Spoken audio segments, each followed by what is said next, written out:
qu'est-ce qui motive justement la sortie du Conseil et la sortie du Conseil Café Cacao et la sortie du ministre d'État, ministre de l'Agriculture? Ben, la sortie du Conseil Café Cacao et la sortie du ministre sont motivées par une situation que vit notre pays depuis quelque temps.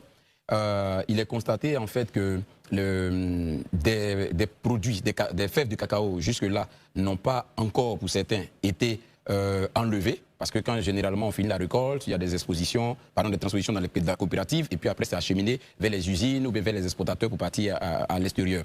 Mais la raison elle est simple parce que justement les prévisions qui avaient été mises en place sont largement dépassées. Oui. Les prévisions d'octobre, pour la grande campagne qui va d'octobre jusqu'à mars, logiquement on était au niveau de la Côte d'Ivoire censé être autour de 1,3 million de tonnes de fèves de cacao. Mais figurez-vous que déjà en janvier, là, on est autour de 1,2 million. 1,2 million. Déjà en janvier.